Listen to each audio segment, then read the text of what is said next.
At that time, it was not a negative. Okay. Well, let's put it this way. Once Bubba was on Sirius Radio, hearing you on the radio helped create awareness of Hulk Hogan beyond just the wrestling world. Is that fair to say? In my opinion, I'm sure his Sirius Radio show reached some people that may not have watched wrestling. Okay. I'm pretty sure most of the people that heard Sirius knew Hulk Hogan, but it could have drawn a different demographic in. All right. And by appearing on Bubba's radio show, that also gave you a platform when you wanted to speak out on some issue, correct? It could be a platform, yes, sir. Okay. So, for example, when you were going through kind of tough times with various issues, like with your ex-wife, there was that episode where there were too many animals, that thing in Bel Air, he allowed you to speak out on that, right? Yes, sir, always as Hulk Hogan. Okay. The character. Right. And he would allow you to use his show to voice your side of the story, wouldn't he? Yes, sir. Okay. Now, when you and Bubba were friends, he supported you, didn't he? In what way are you talking about? Well, when you were going through the tough times with your wife, Linda, he supported you there, didn't he? Yes, sir. He was a good support. He was on my side, yes, sir. Yeah, and when you were going through the divorce with Linda, he was a supporter for you there as well, right? Yes, sir. Okay. He also went beyond that, and he supported you by helping your daughter Brooke's career, didn't he? He was the one that actually took her to a studio first time to record her voice. Okay. And he also used his program to promote her album, didn't he? Yes, sir. He would let me call in and talk about her album or her video. Okay. During that period when you and Bubba the Love Sponge were close friends, you would talk frequently, right? During that time, we would talk frequently. Yes, sir. Okay. And when you were in town, you'd typically see each other pretty much every day, right?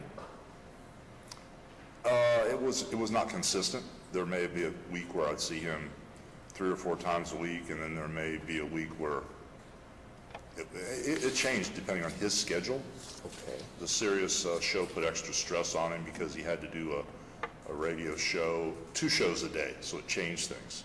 Instead of working for 4 hours a day, he was pretty much on the radio 8 hours a day, so it changed a lot of stuff. Okay. All right. Shift our focus slightly again. At this point, you're no longer best friends with Bubba the Love Sponge, correct? Okay. Is that correct? Right now? Yes, sir. No, he's not my friend. No, sir. Okay. And you no longer speak? No, right? sir, I do not. Okay. But you miss him, don't you? Well, I miss the guy I thought he was. I miss the guy I thought loved me and I thought he was my friend. I miss that guy. I don't miss him, the guy I know who he is now. All right. But you miss talking to him, don't you? Not anymore. No, sir. No? No. You don't miss hanging out with him?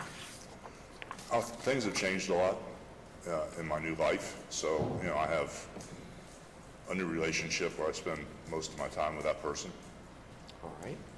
Now, after the still photographs, we're going to talk about one of the things you discussed with Mr. Turkel. After the still photographs from the tape were published in April of 2012, you stayed friends with Bubba the Love Sponge, right? Yes, sir. Okay. You still considered him, at that point in time, April of 2012, to be your best friend, right? Yes, sir, because he said he had nothing to do with the still photographs. Right, exactly. After you saw one of those grainy photographs, you had a face-to-face conversation with Bubba at the studio, didn't you? Yes, sir. All right. And you asked him if he had anything to do with this, right? Yes, sir. All right. And he swore to you that he had nothing to do with this, right? Yes, sir. And he cussed you like a dog, didn't he? Maybe not the first time, but I know the second or third time I asked him, he got very nasty about it. Well, he cussed you for doubting him, didn't he? Yes, sir, he did. Okay. And he told you, he said, well, I'm your best friend, right? Yes, sir, he did. And he told you, he said, I'd never do that to you, didn't he? Yes, sir, he did say that. All right. And you believed him, didn't you? Yes, I did. Okay. Now, let's move forward in time yet again. Let's focus on October 2012. To be precise, October 4 of 2012, which is when Gawker posted the video, right? That video excerpt and the commentary that we saw this morning during the open. Okay? Focus on that. After Gawker posted that, you confronted Bubba again, didn't you? Yes, I did. And you asked him face to face whether he filmed you, and he lied, didn't he? He lied more aggressively, more adamantly, because when the video was released, my whole world changed. It flipped my world upside down, and I was desperate to know if he did this because my whole life had changed. My question was, he lied to you, right? Yes, sir. Okay. And you asked him man to man whether he filmed you, and he lied to you, right? Yes, sir, he did. All right. And you looked him right in the eye, and he lied to you, right? Yes, sir. Okay. So you said to him, as my best friend, I need you to tell me the truth.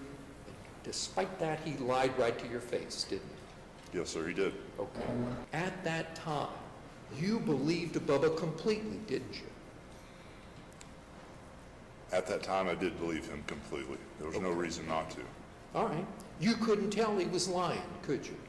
I could not. He was convincing, wasn't he? He made me believe that he was my best friend and he would never lie to me. All right. And he seemed sincere, didn't he? Yes, he did. Okay. Seemed completely honest at that time, right? Yes, sir, he did. All right. Now, as well as you knew Bubba, best friend, 10 years, you couldn't tell he was lying to you, could you? I could not. Okay. As close as you were, you couldn't tell, right? No, sir. Would you agree that Bubba the Love Sponge is a pretty good liar? Yes, I would. All right. Now, let's shift our focus yet again. Now, you have testified that you had no knowledge that you were when you were having these sexual encounters with Heather, you testified that you had no knowledge you were being recorded, right? Yes, sir. Okay. Did Bubba at any time tell you anything like, well, look, you can only have sex with Heather if you let us record this? Do you ever say anything like that? No, sir, he did not. Okay. For her part, did Heather ever say to you anything like, listen, we can only have sex if Bubba is able to record this? Anything like that? No, sir, I never had that conversation with Heather. Okay. As I understand it, you have said you never noticed security cameras in Bubba's house, right? No, I never noticed security cameras in Bubba's house. Okay. That is your testimony. You recall giving a deposition in the case back a couple years ago? To the best of my recollection, I remember saying Bubba had security cameras. No, sir. You told us you never noticed the security cameras. That's what you told us in the deposition, right? The deposition I recalled was a deposition that related to the bedroom, where I said I never noticed security cameras. Yeah. Okay. I may have confused you. A little bit, yes, sir. Okay. All right. Now, and I take it you said that Bubba never pointed out his security cameras to you, right? When I said that, I was talking about pointing out, I think it was in reference to the bedroom. You're confusing me again, but I'm pretty sure the deposition you're talking about had to do, if you read a paragraph or two before, I'm pretty sure it had to do with the bedroom. Yeah. Let me do this just to clear this up in fairness to you. Do you have a binder of depositions up there if you want to read along? I don't have anything. Okay. I can give you that if that is helpful. I can also read it. So whatever you prefer. I'm happy to do any of that. I'd love to have both if possible. Okay, super.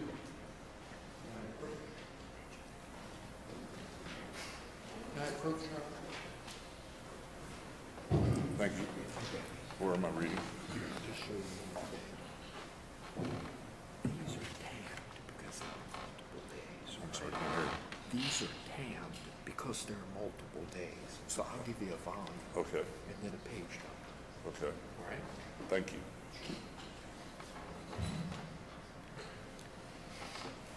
Okay.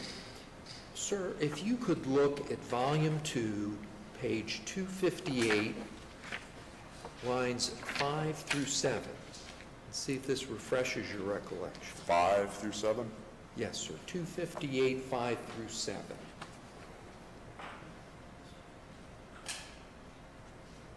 Okay. Pardon me. In fairness, let's go 2 through 7. All right? Question was asked, and how many times would you say that you've been in Bubba's bedroom?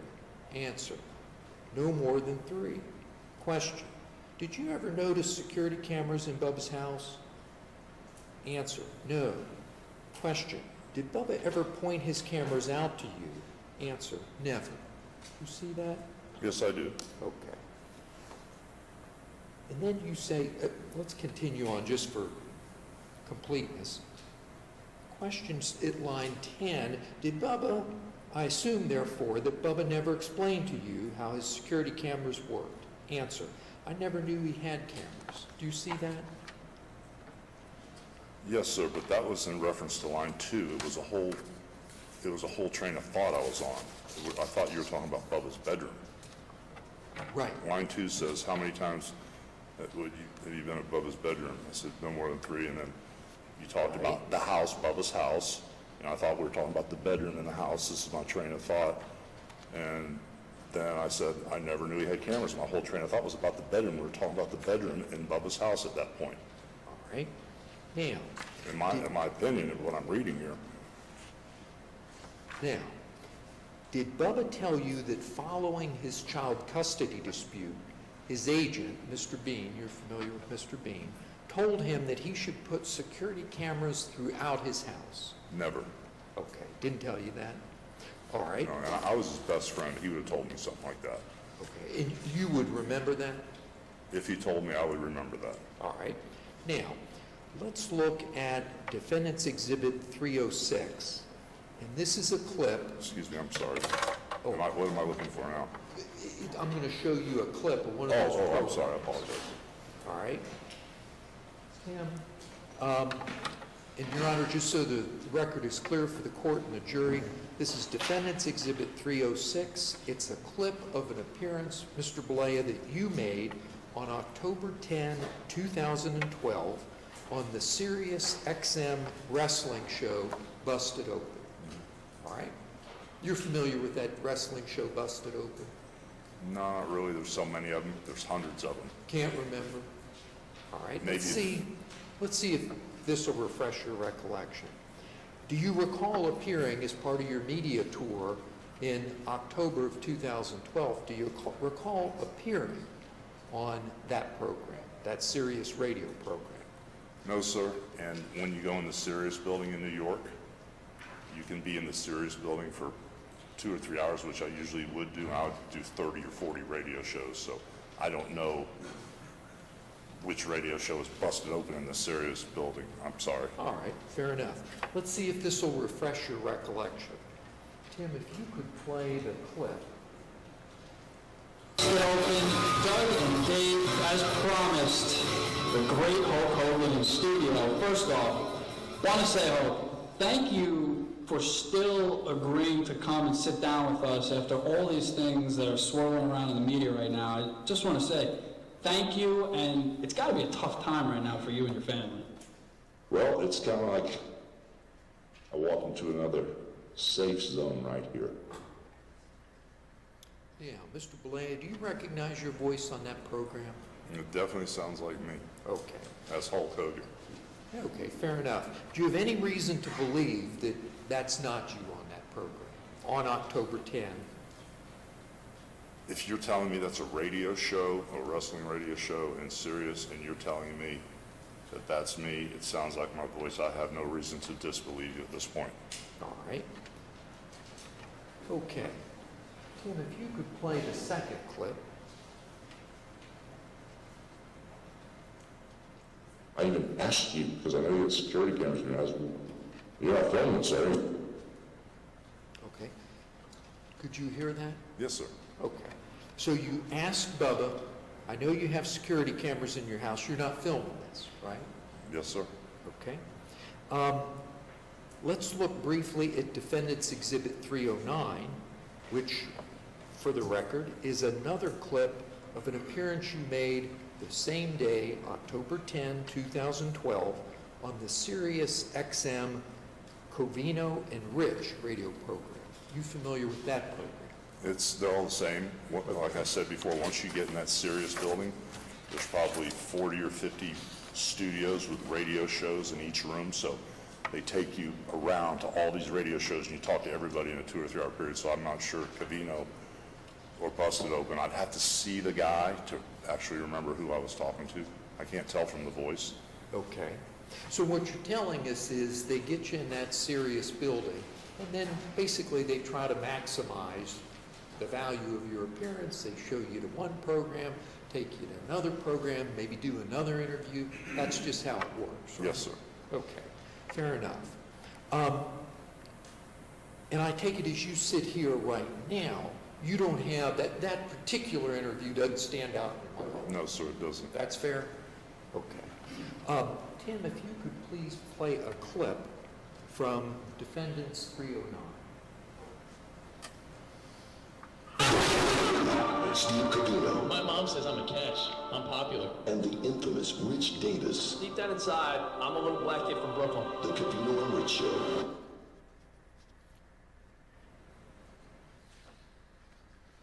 All right. Now, does that refresh your recollection at all? No, I'm sorry, it doesn't. Okay, all right. Tim, do you have a second? If you could play the second clip. At the end of the day, as I'm standing there, I know what's wrong. And I said, "Bob, there's no cameras in here. I know you got video cameras." Okay. Did you recognize your voice there? Definitely sounds like me. Okay. Does that in any way refresh your recollection on that particular interview that day? No, it doesn't, but it sounds like I'm asking him, you don't have cameras in here? Because that's what it sounds like I asked him. It went really fast. Okay. You play it for me again, I might be able to hear it better. All right. Thank you. Tim, if you could play it again for Mr. Bollea. At the end of the day, as I'm standing there, I know what's wrong. And I said, "Bob, there's no cameras in here. I know you got video cameras." Okay. Yeah, I'm asking him a question. There's no cameras in here. Why would I ask that question if I knew there were cameras in there? It doesn't make sense. Right. Well, you were concerned that there may be cameras in there, right? Well, it's like I said before, that it was so surreal that I was there and he was handing me a condom. My gut just didn't feel right, and it just came out. You're not filming this, is what I actually said, if I can remember correctly. And that's why I was asking him, because I was concerned that this thing felt so weird. My gut was telling me it just doesn't feel right, and you're not filming this, are you? I asked him, and that's what it sounds like to me, but it was really fast and it sounded... Okay, still having a little hard time following it? Well, I can hear it, but it sounds the verbiage sounds a little All different. right, we'll see if we can do a little better for you. But let me ask you this, why'd your mind immediately go to the question of filming? It just... being there, knowing I shouldn't be there, knowing everything felt weird, it was just my gut feeling. I was following my gut. It just came out. I just asked it because that was my gut feeling at the time, and he reassured me that there wasn't. I see. So So that's I what just led don't to understand my- why if I asked him that question, and if I did know there were, why would I ask him that question? Right. I don't understand. Okay. Now, let's look briefly at Defendant's Exhibit 229. And this is a clip of that television appearance you made on October 10, 2012 on Showbiz Tonight. You saw a little bit of that earlier. Tim, if you could please play the first clip. And all of a sudden, I remember saying, "Hey, we're not filming this. I know you got security cameras." "No, I'll be best. Film that now." Right? So you did know there were security cameras in Bubba's house, correct? Yeah, I knew Bubba had cameras, but I was never told or never was pointed out that there was a security camera pointing at the bed or there was a camera in the bedroom. I've never heard of that. Right. But you knew he had cameras, security cameras in his home, correct? Yes, sir. Okay. All right. Now, if we could shift our focus yet again, when Gawker came out with the October 4, 2012 post, right? When they put that piece up there on their website, you did not read the commentary on the sex tape that Mr. Delario wrote, did you? No, sir. I've never read it. All right. And you never read the commentary until your deposition, in this case in March of 2014, correct? I don't recall if I read it at the depot. All right. You don't remember that at all? No, I don't. Okay. All right. Just so you can see, if you look at volume 3, page 416, 21 through 420. Take a look at that.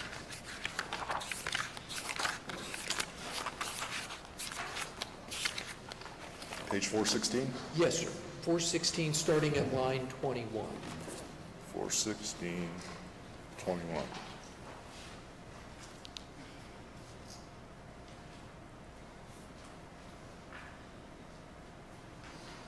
Just line 21? Yes. Did you know when Gawker came out with a post? Yeah, 41621, you see it says, did you know that when Gawker came out with the post, did you read the text of the article it posted? Answer, no. Question, okay, have you ever read it? Answer, never read it. Question, at the time that Gawker posted the video excerpts, did you watch the video excerpts? I've never watched the video excerpts, never watched. All right? Now, you'll see down there, if you go down to page 417 at line 14, you'll see there was an Exhibit 92 at your deposition, and it's the Gawker post, and you were asked to read it there. Did you see that? I'm going to ask you to read it so that, are you all right? I'm fine, yeah. I'm going to ask you to read it, let me know when you've had a chance to do so. You see that? Yes, I do. Okay, so that refreshes your recollection that indeed, at your deposition in March of 2014, you read the commentary, correct? Yes, sir. All right. Now, you told us you've never watched the complete sex tape that Gawker received, the one that was sent to them anonymously in the mail. You've never watched that, right? No, sir. Okay. Now, when Gawker posted the commentary, they posted the video excerpts that we talked about this morning in the open. They did. If I may, under the rule of completeness, can we approach on that last excerpt he just read?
Now,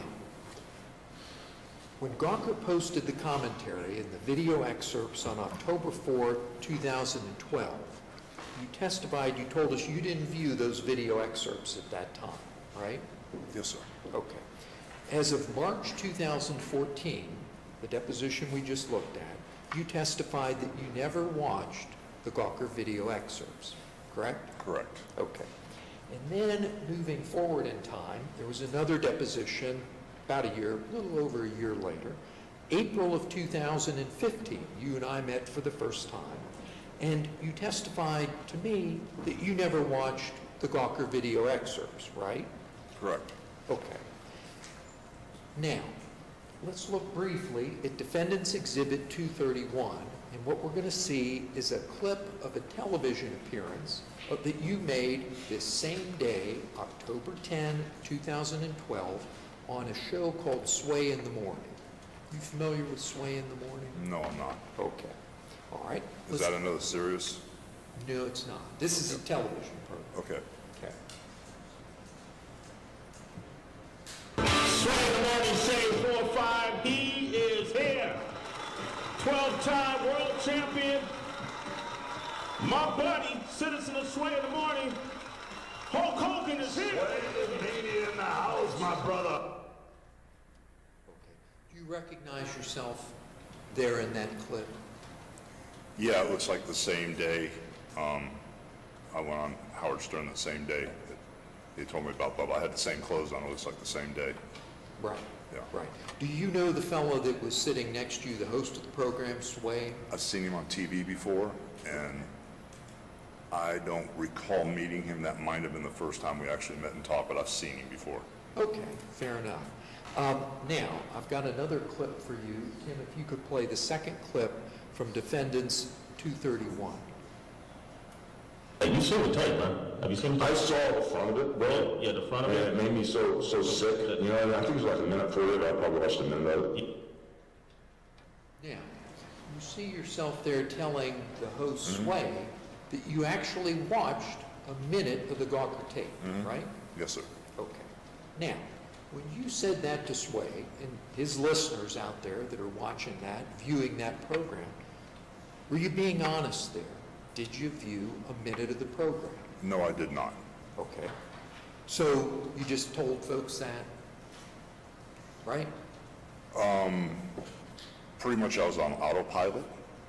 I had information from my attorney, and that was just said. I mean, I haven't seen the tape. All right. So did you think that that would be a good thing to say you'd seen some of the program when you hadn't? I just don't follow. I don't understand why I said that, because I haven't seen a minute of the tape. Okay, fair enough. Let us look at Defendant's Exhibit 230.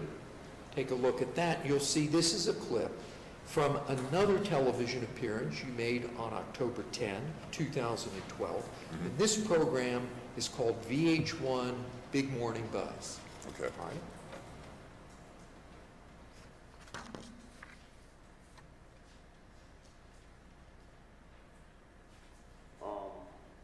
I got a phone call from TMZ, and a couple of the guys were on the phone that run the show, and they read a transcript of the tape. And I said, have you seen it? And one of the guys in the guy said, no. And I said, I don't believe it. I have to see this tape. So I haven't seen it, the end of the tape. I've seen like the minute 40 version that they put out. Now, there you tell the viewers of VH1 Big Morning Buzz, not that you saw a minute, but that you saw the full minute and 40-some seconds of the tape, right? Yes, sir. Okay. Were you being truthful with the viewers of that program on that day? Well, that statement's not truthful.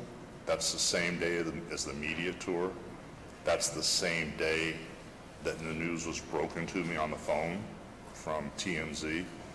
And as Hulk Hogan, to the best of, I can look at this and say I was probably in the Hulk Hogan mode, try to get through the day, try to figure out what's going on. I'm not going to say cover my ass mode because there was nothing to cover, but I just was in the Hulk Hogan mode trying to get through the day and trying to get through the interview, and that was not a truthful statement as Hulk Hogan on camera. I see. So when you are in Hulk Hogan mode, rules, things like telling the truth do not apply? Is that how it works? Well, as Hulk Hogan, you know, I've said I've slammed an elephant and surfed on a tiger shark and, you know, body slammed Moby Dick. So, and I also said I pulled the bumper off a Cadillac Jack. So it gives you artistic liberty when you're Hulk Hogan to be a character, and it's entertainment. So when you were going on those programs, Sway, this VH1 program, and telling folks about what you'd been through, that was Hulk Hogan telling these people about the experience. That wasn't Terry Bollea telling folks about the experience, right? Well, like I said before, whenever I leave my house, I'm not Terry Bollea, I'm Hulk Hogan, I'm the character, and that's Hulk Hogan. I didn't go on Sway Show as Terry Bollea. Okay, all right. Or whatever, I'm sorry, I apologize, whatever that show was. Okay. Now, let's shift gears again. And we're going to move forward in time a little further. We're going to move to October 16 of 2012.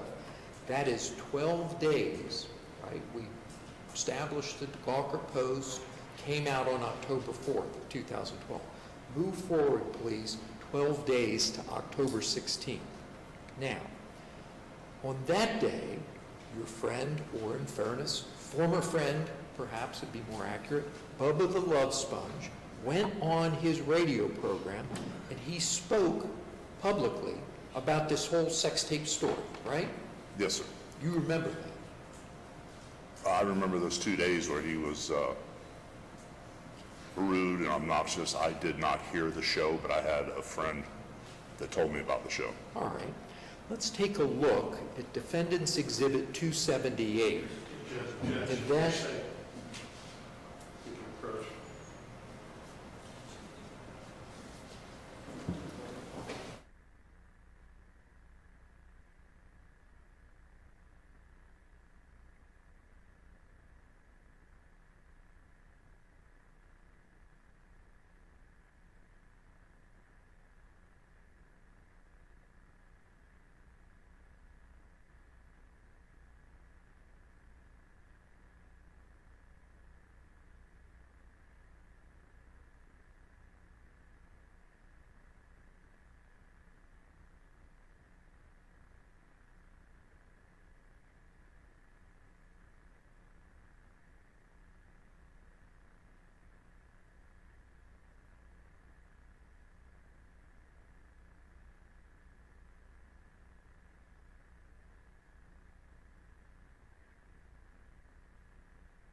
let's do this.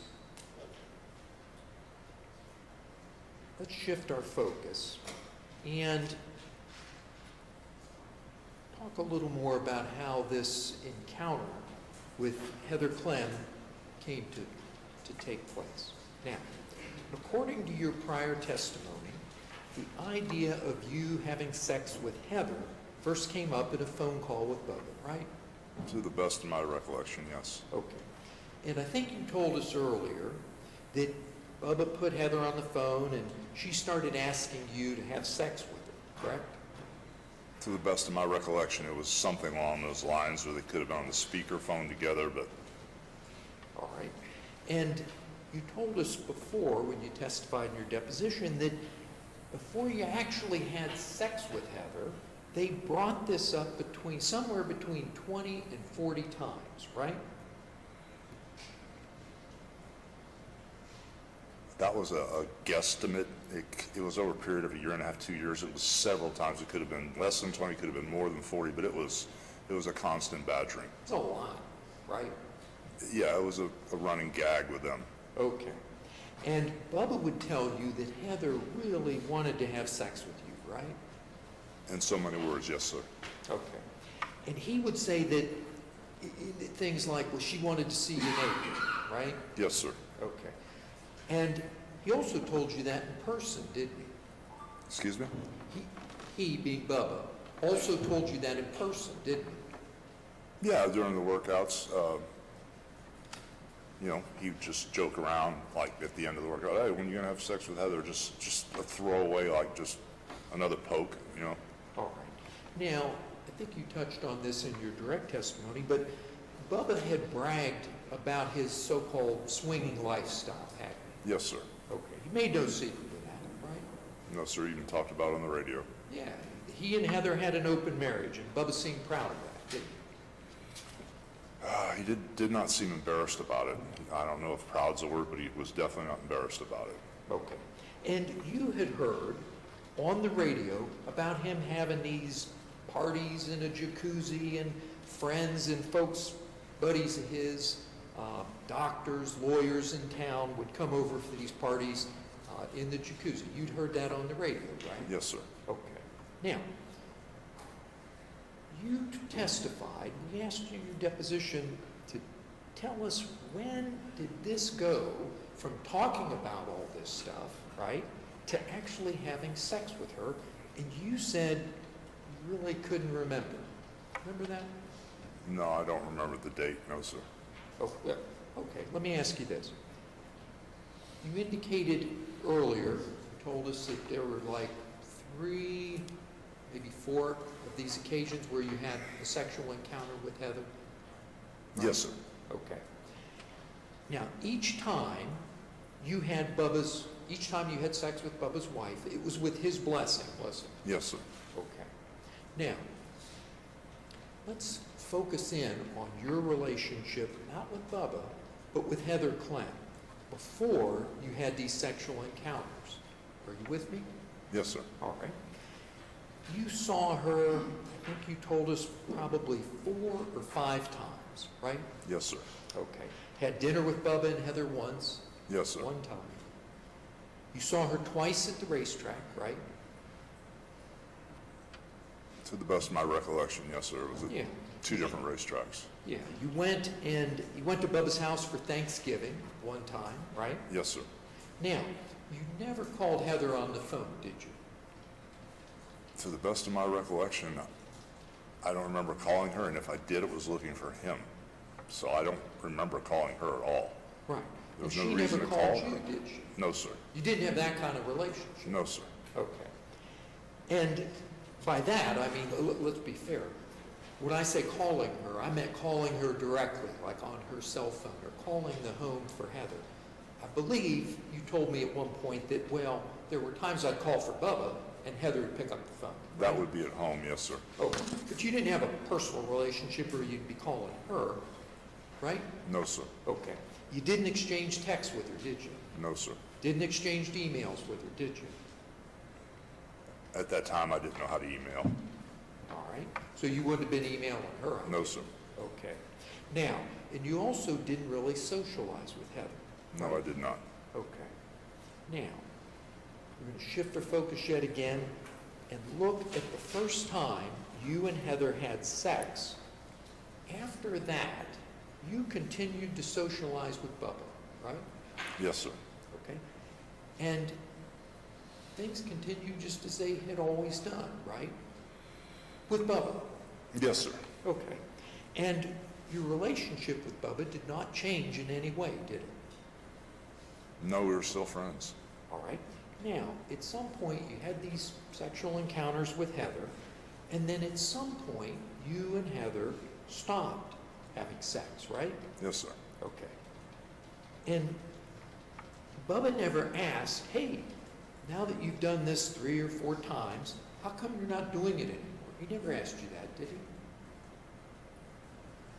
No, the only thing he ever asked me is if I would have sex with Heather, and then he never asked again. It just stopped.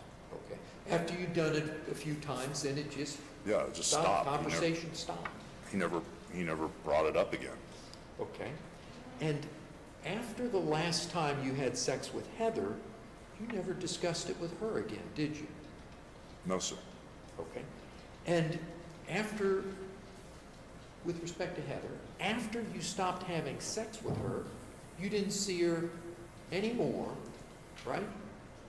But in fairness, you didn't see her anymore until you moved into their house. Yes, sir. right? Exactly. Okay. All right. Now, let's talk about that for a minute. You lived with Bubba and Heather in their home at one point. Yes, correct? sir. All right. And this was somewhere between about, what, a month and 2 months, right? 4, 5, 6 weeks until I could find a place to live. Okay. And this was shortly after your wife filed for divorce, right? It was a time frame where the judge said I wasn't allowed to live in my house, and then the judge was going to let me stay at a small beach house, and my attorney told me I couldn't live there because it was in my ex-wife's name, and she was calling the cops anytime, like if the sprinkler system didn't work, she'd call the cops. So my attorney said, you cannot live there, you can't stay there. So I grabbed a bunch of garbage bags and headed to a hotel for a day or two until Bubba found out, and then he invited me to come stay with him. Okay. Now, and that was around the time your wife filed for divorce, right? Yes, sir. Okay. And which was in November of 2007, correct? Yes, sir. Okay. Now, when you lived with Bubba, when you moved into the home with them, that was after the point in time when you'd had this sexual relationship with Heather, wasn't it? Yes, sir, it was. Okay. And when you lived with them, and this would be around November 2007, I think you told us before, it was uncomfortable, right? Very uncomfortable. Okay. And you had a fear that Heather was going to come on to you while you were living in their house, right? I had that fear, and I was also afraid that Bubba would kind of like bully me or poke me or try to egg it on. I was afraid of both of them coming at me at the same time or her by herself. It was very uncomfortable being there. Okay. You were fearful that Bubba and Heather would bully you into resuming sexual relations with Heather. That's a fair statement. Okay. Now, that never happened, did it? No, sir, it did not. Okay. And Heather never came on to you while you were living under her roof, right? No, sir, she did not. Okay. And she never did try to seduce you while you stayed under her roof, right? No, sir. Okay. And when you stayed there with Heather, you wouldn't really make eye contact. She wouldn't make eye contact with you, would she? It felt different because I would see her at night when Bubba would come home. I'd come home late in the day after Bubba was home. And in the morning, Bubba would leave way before I woke up because he had to be on the air at 6 a.m. So he'd get up about 5 or 4:30 and head out. And when I would wake up and leave, Heather would be getting the children ready. So when I would come from the other side of the house that Bubba let me use, I would see her to get a cup of coffee or while she's getting the kids ready, and there was no eye contact. It was just plain. There was no aggressiveness. She didn't approach me. She just said hello, goodbye, and that was it. And I would leave immediately and not come home all day long until Bubba came home. Right. So when you, in fact, in the mornings, you'd say good morning to her, and she would avoid your gaze No. and just look down, wouldn't she? Exactly. There was something different that Right. she seemed more friendly before, but now it was kind of like she didn't even know me. Okay. Let me ask you this, kind of circling back to this business about a swinger lifestyle and open marriage and all this kind of business. At the time you were having sex with Heather, you didn't think you were the only person that Bubba was permitting to have sex with his wife, right? I knew she had sex before with other people. I didn't know at that time. Thought never entered my mind at that time whether she was having sex with someone else. Okay. Did Bubba ever tell, well, because of this hearing about this open marriage and what have you, I take it you thought that these kinds of things had happened in the past. Is that fair to say? That's a fair statement. Okay. In your discussions with Bubba, did he ever tell you that he had videos of Heather having sex with other partners? Never. Never.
Well, that's what I thought we were just discussing. But yes, it would be.